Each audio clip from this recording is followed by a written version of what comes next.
와, 솔직히 제 아이만 풀리고 싶습니다. 공부 잘하는 아이 치고 이 교재 모르는 친구 아마 없을 거예요. 안녕하세요. 깔로아 교육의 조진입니다. 오늘은 중학교 입학을 앞둔 예비중학생과 학부모를 위한 중학교 국어 학습에 대한 내용을 준비했습니다. 앞서 국어 교재의 대명사 동아출판과 협업하여 빠작 교재 활용을 통해 제대로 국어 실력을 올릴 수 있는 방법을 알려드리고자 합니다. 중학교 입학을 앞두고 공부를 하려고 하니까 어떤 과목을 공부해야 될지 그 우선순위를 매기기는 쉽지 않을 텐데요. 대부분은 수학과 영어는 사회과학에 비해 그 중요도가 크다고 생각하기 때문에 누구나 우선적으로 공부를 합니다.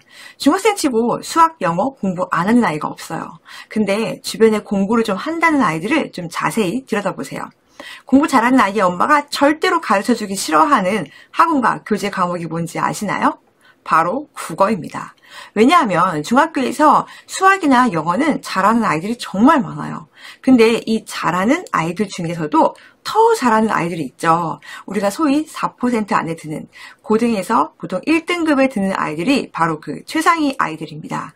이 최상위권 아이들과 상위권 아이의 변별은 어디서 나올까요?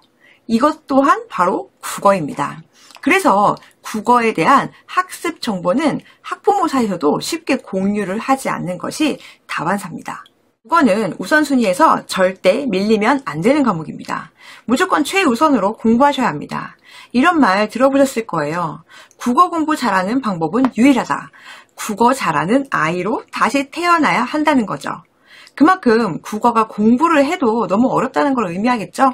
초등학교 때처럼 설렁설렁 공부하다가는 절대로 중학교 국어를 잘할 수가 없습니다. 중등국어는 고등국어, 수능국어의 기본기를 다지는 시기입니다. 고등국어는 중등국어에 비해 난이도가 체감적으로 높아요. 불이 아니라 마그마 수준이었던 2022년 수능국어에서 오답률 상위 문제들을 보면요. 독서 파트, 즉 비문학이었습니다. 문학도 굉장히 까다롭게 출제가 되었었죠. 문학과 비문학은 어느 날 갑자기 잘할 수 있는 영역이 아닙니다.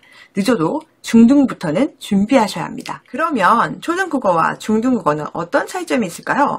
초등국어는 일종으로 공통적으로 같은 내용을 배웁니다. 하지만 중등은 출판사별로 국어 교과서가 다르죠. 중1은 자유학교제라 중간, 기말고사 대신에 수행평가를 합니다. 그렇다고 교과서 공부를 하지 않으면 좋은 수행 점수를 기대하기는 어렵겠죠. 필수적으로 알아야 할 개념 공부를 하지 않으면 다음 학년에 진학해서도 처음 보는 국어 시험에서 굉장히 어려움을 겪게 되겠죠. 국어 공부도 습관입니다. 예비중과 중1은 국어 공부하는 습관을 만들고 실력을 올리기 좋은 시기입니다. 국어는 내신 대비용과 실력 향상용 이 두 가지로 나누어서 공부를 해보세요. 내신 대비용은 어렵지 않습니다. 교과 출판서에 맞는 자습서와 평가 문제집으로 공부를 하면 됩니다. 출제 범위가 정해졌기 때문에 준비를 하면 잘할 수 있죠. 자습서는요, 교과서 내용을 이해하는 데 적합한 교재이고 평가 문제집은 문제 위주의 교재니까 학교 평가나 학습 성향에 따라 구매하시면 됩니다. 둘 다 보면 더 좋긴 하죠. 문제는 국어 실력 향상을 위한 공부입니다. 쉽게 말하면 수능 대비라고 해도 좋겠네요. 국어 실력 향상을 위해서 가장 필요한 역량은 바로 독해력입니다. 독해력 어떻게 키울 수 있을까요? 자, 첫 번째, 어휘력을 길러야 합니다. 어휘가 국어의 전부라고 할 정도로 어휘는 굉장히 중요합니다. 영어 단어는 외우면서 왜 국어 단어는 공부를 안 하는 걸까요? 글을 읽고 이해하는 능력이 있으려면 어휘가 뒷받침되어야 합니다. 한자어를 많이 알면 유리하겠죠. 둘째, 독서를 통해 배경 지식을 쌓아야 합니다. 문학은 교과서에 실린 작품 위주로 읽고요. 비문학은 인문, 사회, 과학, 기술, 예술 등 다양한 영역의 글을 읽는 게 중요하겠죠. 자, 수능국어 제시문이 만약에 과학 분야인 경우 과학을 평소에 심도 있게 공부해 본 아이라면 그 어떤 제시문이 어렵게 나와도 쉽게 이해할 수 있는 것은 당연한 일일 수 있습니다. 자, 중등은 아직 배경 지식을 쌓을 수 있는 시간이 있습니다. 독서 꼭 해보시길 바랄게요. 자, 셋째, 글의 내용을 구조화하여 정리해보는 것입니다. 학부모님도 예전에 수능 봤을 때 한번 떠올려 보세요. 지문을 읽고 문제를 읽었는데 갑자기 문제를 풀다가 지문의 내용이 생각이 나지 않는 경험, 분명히 있으실 겁니다. 왜 그럴까요?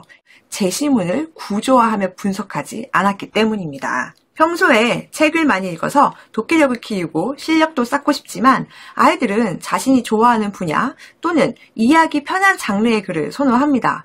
책을 아무리 많이 읽어도 국어시험을 잘 못 보는 아이들의 공통적인 특징이라고 볼 수 있습니다. 편중되지 않고 골고루 다양한 영역의 글을 읽어보는 것이 실력 향상에 도움이 되겠죠. 인문학을 싫어하는 아이에게 갑자기 총균세라는 책을 읽으라고 주면 어떨까요? 이럴 땐 아이가 굉장히 힘들어하겠죠. 독해 교재를 통해서 다양한 글을 접하면서 기초 체력을 쌓게 해주는 것도 좋은 방법입니다. 문학, 비문학 골고루 보면 더 좋겠죠. 문학을 좋아하는 제 딸은요, 비문학 독해 문제집 한 권 끝내는 게 정말 어려웠어요. 하루에 한 지문만 하면 되는데 그게 참 힘들었나 봐요. 오늘 비문학 독해하면 다음날은 문학 독해를 공부를 하곤 했습니다. 이렇게 공부를 하니까 훨씬 수월하더라고요. 어디 이런 교재 없나 찾아봤어요. 그러다가 정말 마음에 드는 교재를 발견했죠. 특히 제 딸이 좋아하더라고요. 왜냐? 부담 없이 풀 수 있겠다 싶었거든요. 공부 잘하는 아이 중에 이 교재 모르는 분 없을 겁니다. 바로 빠작입니다. 빠작 시리즈는 초, 중, 고 연결해서 국어 영역별로 라인업이 되어 있습니다. 이런 로드맵으로 제대로 공부한다면 국어학원 안 다녀도 될 것 같아요. 오늘은 빠작 중학 국어 중에서도 제 딸과 함께 공부했던 바로 이 문학, 비문학 독해로 활용법을 알려드리고자 합니다. 이 교재는 한 권으로 문학과 비문학 독해를 모두 공부할 수 있게 구성이 되어 있습니다.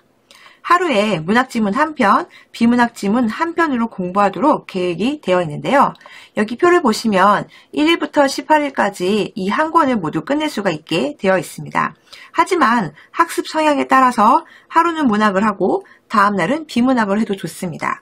또는 일주일에 문학 1편, 비문학 1편 이렇게 계획을 세워도 좋겠죠. 확실히 학습 부담을 덜 수 있습니다. 자, 이 왼쪽에 보시면 문학과 비문학의 수록 작품을 보실 수가 있습니다. 기회가 된다면 수록 작품의 전문을 읽어보는 것도 도움이 되겠죠.